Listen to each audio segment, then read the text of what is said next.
ఇతను ఫస్టు గంగపుత్ర సంఘానికి సంబంధించినటువంటి హానరీ ప్రెసిడెంట్ అతను. Is from native of Pulivendula.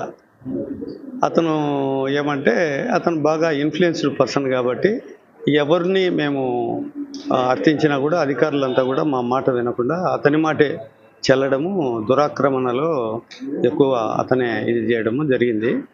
ఎట్లా అతను ఇది నాడంటే జానకిరామయ్య మరణానంతరము 2013లో మా డాక్యుమెంట్లు పోయినాయని, మా దగ్గర డాక్యుమెంట్లు మూలపత్రాలన్నీ మా దగ్గర ఉన్నాయి, మా డాక్యుమెంట్లు పోయినాయని చెప్పి మాచర్ల పోలీస్ స్టేషన్లో కంప్లైంట్ చేసి ఒక లెటర్ తీసుకున్నాడు.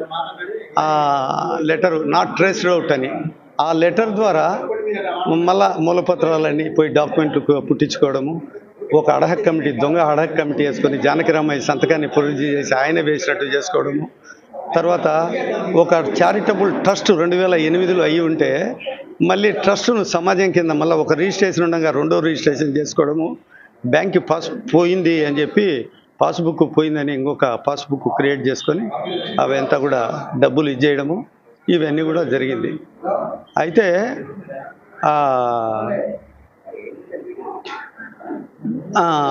జరిగి అతను ఇవన్నీ కూడా మేము కంప్లైంట్ చేయడం వల్ల ఇప్పుడు సిట్టు డిఎస్పిగా ఉండేటటువంటి సిట్ అధికారిగా ఉండేటువంటి ఆయనే దీన్ని అంతా సమగ్రంగా విచారణ చేసి 9 ఎవిడెన్సులన్నీ ఇచ్చేసి దాని మీద 420, 34, 156-3 కేసులు పెట్టి వాళ్ళను గంగాధర్ను పులివెందుల నుంచి అరెస్ట్ చేసి లోపల వేయడం జరిగింది. అయితే దీనికి అంతటికీ కారణం ఏంటంటే అన్ని పేపర్లలో మేముండాం, ఇల్లీగల్ ఆక్యుపేషన్లో వాళ్ళు ఉన్నారు. దీనికంతా పిఆర్ఓ శ్రీనివాసులు కారణం. ఆయన అన్ని వ్యవస్థలను మేనేజ్ చేయగలిగిన వాడు ఆయనే.